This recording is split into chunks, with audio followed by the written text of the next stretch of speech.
ఓం సాయిరామ్. శ్రీ సచ్చిదానంద సమర్థ సద్గురు సాయినాథ్ మహారాజ్ కీ జై. మన సాయి కుటుంబ సభ్యులందరికీ నమస్కారం అండి. ఎలా ఉన్నారు? ఏం చేస్తున్నారు? మీ అందరూ కూడా సంతోషంగా, క్షేమంగా, ఆరోగ్యంగా ఉండాలని, సాయినాథుని యొక్క ఆశీస్సులు మనపై ఎప్పుడూ ఉండాలని మనస్ఫూర్తిగా ఆ సాయిని వేడుకుంటూ ఈరోజు వీడియోను మొదలు పెడుతున్నాను. ఇక ఈరోజు వీడియోలో బాబాగారి సందేశం ఏమిటి అంటే, తొందరపడి ఈరోజు ఈ సందేశాన్ని కాదని వెళ్ళిపోవద్దు. నేను చెప్పే మాటను పూర్తిగా ఆలకించు. రేపటి రోజున, గురువారం రోజున నువ్వు ఎదురు చూస్తున్నటువంటి శుభవార్త ఒకటి నువ్వు వినబోతున్నావు అని అంటున్నారు. మరి ఈ సందేశంలో ఉన్నటువంటి అర్థమేమిటో తప్పకుండా తెలుసుకుందాం. అంతకన్నా ముందు మన ఛానల్ కనుక ఎవరైనా కొత్తగా చూస్తున్నట్లయితే ఛానల్‌ను సబ్స్క్రైబ్ చేసుకొని, వీడియో కనుక నచ్చినట్లయితే తప్పకుండా లైక్ చేసి సపోర్ట్ చేయండి ఫ్రెండ్స్.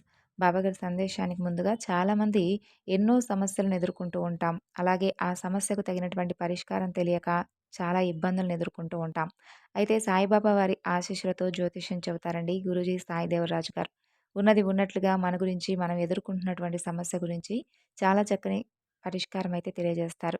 ప్రేమ, పెళ్లి, ఉద్యోగం ఇలా మన సమస్యను బట్టి పూజల రూపంగా కానీ, లేదంటే పరిహార రూపంగా కానీ మనకు తగినటువంటి పరిష్కారం అయితే తెలియజేస్తారు. వారి ఫోన్ నంబర్ 9618186025. చాలా నమ్మకమైనటువంటి గురువుగారు. ఒకసారి ప్రయత్నించి చూడండి. ఇక బాబాగారి సందేశం గురించి తెలుసుకుందాం. బాబాగారి సందేశం గురించి తెలుసుకుందాం. రేపటి రోజున నువ్వు వినాలి అనుకున్నటువంటి ఒక గొప్ప శుభవార్త వినబోతున్నావు. ఎన్నో సందేశాలలో ప్రతిరోజు కూడా చెప్పే మాటే కదా అని తొందరపడి నెట్టివేయవద్దు. జీవితంలో కష్ట సుఖాలనేవి ప్రతి ఒక్కరికి కూడా సర్వసాధారణమని నీకు తెలియదా? దానికి నువ్వు ఇంతగా భయపడే పనే లేదు. ప్రతి మనిషికి ఇవి తప్పవు. నువ్వు నాకు మాత్రమే భగవంతుడు ఇలా రాసిపెట్టాడు అని ఎప్పుడూ అనుకోకూడదు. ఎప్పుడూ కూడా నీకు అన్యాయం అయితే జరగలేదు కదా! ఇప్పటి వరకు నువ్వెన్ని సమస్యలను ఎదుర్కొన్నా, ఎన్ని కష్టాలను చవిచూసినా, వాటన్నిటిని కూడా దాటుకొని ఈరోజు, ఇప్పుడు ఇలా నిలబడ్డావు అంటే భగవంతుడి యొక్క సహకారం నీకు లేదనుకుంటున్నావా? లేదంటే ఉంది అనుకుంటున్నావా? ఏదైనా సరే మీరు కష్టంలో ఉన్నప్పుడు భగవంతుడేమీ చూస్తూ ఉండడు. మీకు తప్పకుండా సరైనటువంటి మార్గాన్ని చూపిస్తాడు. అలాగే ఆ కష్టం నుండి మీరు సులువుగా బయటపడేటటువంటి మార్గాన్ని కూడా మీ ముందే ఉంచుతాడు. నీకు వచ్చినటువంటి కష్టం రుణబాధలు అయితే కొందరికి అనారోగ్యం, మరికొందరు పిల్లల కోసం కుటుంబ సఖ్యత లేకపోవడం, భార్యాభర్తల మధ్య అవగాహన లోపించి వారి మధ్య కనీసం అన్యోన్యత కూడా లేకపోవడం, ఇలా ఎందరో వారికున్నటువంటి సమస్యలతో ఎంత ఇబ్బందులను ఎదుర్కొంటూ ఉంటారో ఒక్కసారైనా ఆలోచించావా? కేవలం నీదొక్కదానిదే సమస్య అని అనుకోవడం నిజంగా నీ పొరపాటవుతుంది. ఈ ప్రపంచంలో ఎన్నో రకాల బాధలను అనుభవిస్తూ ఉండేవారు ఎందరో ఉన్నారు. వారందరికీ కూడా ధనం ఉండొచ్చేమో కానీ మనశ్శాంతి కరువై కొంతమంది వేదన అనుభవించేవారు కూడా ఉంటారు. ఒక్కసారి ఆలోచించు. నువ్వు ఎప్పుడైనా కానీ ప్రయత్నం చేస్తే, ఎప్పుడైనా కానీ ఆ ప్రయత్నంలో నువ్వు విఫలమయ్యావా? విఫలం అవ్వాలి అని అనుకుంటే మాత్రం తప్పకుండా విఫలమయ్యే తీరావు. ఎందుకో తెలుసా? అది కేవలం నీ వృధా ప్రయత్నాలే. అంటే ఒకదానిపై దృష్టి సారించలేకపోతున్నావు. ఒకదానిని ఎంచుకున్న తర్వాత దానిని పూర్తి చేయకుండా మరొక దానిని నీవు ప్రయత్నం చేయడం మంచిదేనా? ఏదైనా కానీ ఒక పనిని ఎంచుకున్నప్పుడు దానిని సంపూర్ణంగా పూర్తి చేయవలసినటువంటి బాధ్యత నీపై ఉంటుంది. అంతేకాని ఏదో చేస్తున్నాం కాబట్టి, ఏదో నేను నా మనసుకు తగినటువంటిది ఎంచుకున్నాను కాబట్టి చెయ్యాలి అని అనుకోని మాత్రం ఎప్పుడూ చేయకూడదు. నీవు దాంట్లో లాభం పొందాలని కానీ, లేదంటే నీకు అది తప్పకుండా అవసరమని కానీ అనిపిస్తేనే నువ్వు దానిలో పూర్తిగా శ్రద్ధను వహించాలి. అంతే తప్ప ఏదో చేశానంటే చేశానన్నట్లుగా ఏ పని కూడా చేయకూడదు. ప్రశాంతమైనటువంటి మనసుతో, దీక్షతో, శ్రద్ధతో ఏ పనినైనా కానీ ఎంచుకున్నప్పుడు దానిని పూర్తిగా అమలు చేయాలి. ఆ తరువాతే దాని నుండి వచ్చేటటువంటి లాభాన్ని కానీ, నష్టాన్ని కానీ పొందాలి. నువ్వు ఎంతో కష్టపడి, శ్రద్ధతో చేసినటువంటి పని ఎప్పుడూ కూడా వృధా పోదు. ఒకటి మాత్రం చెబుతున్నాను విను. ఒక పనిని ఎంచుకున్న తర్వాత, ఆ పని తర్వాత మరొక పనిని ఎంచుకుంటే మాత్రం ముందు చేపట్టినటువంటి పనిలో పూర్తిగా నష్టాన్ని చూడవలసినటువంటి అవసరం ఉంటుంది. కాబట్టి ఏదైనా కానీ ఒకదానిపైనే కాలు పెట్టి నడువు. నీకు వచ్చినటువంటి కష్టం గురించి ఆలోచించు. నీ కుటుంబం నీకోసం ఎంతగా ఆలోచిస్తున్నారో నీకోసం, అలాగే ప్రస్తుతం నీపై ఆధారపడిన వారు కూడా ఎంతోమంది ఉన్నారని మర్చిపోవద్దు.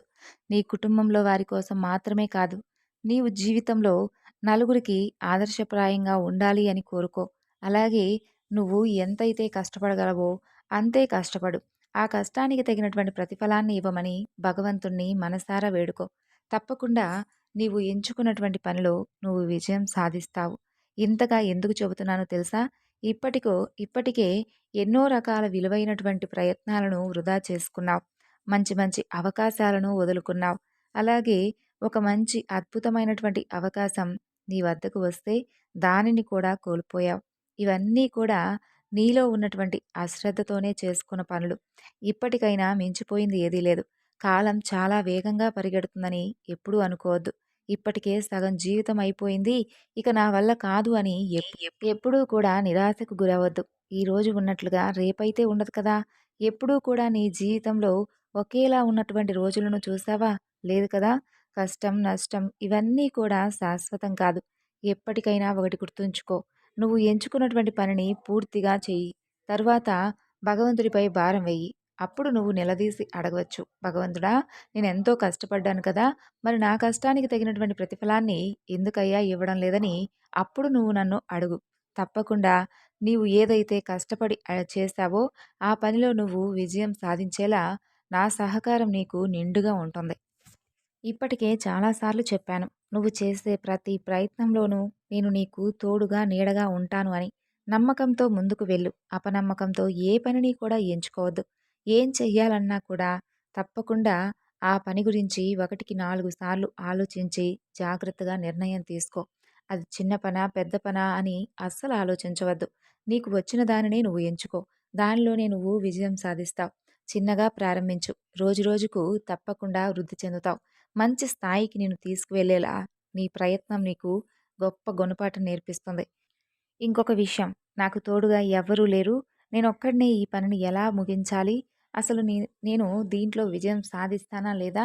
ఇలాంటి అనవసరమైనటువంటి ఆలోచనలు మాత్రం ఎప్పుడూ కూడా నీ మెదడులోకి రానివ్వద్దు. ఎందుకంటే అలాంటి ఆలోచనలు ఎప్పుడైతే నీ మెదడులో పుడతాయో అప్పటి నుండే నువ్వు చేపట్టినటువంటి పనులన్నీ కూడా నువ్వు పూర్తిగా మర్చిపోయి విలాసవంతమైనటువంటి జీవితానికి అలవాటు పడిపోతావు.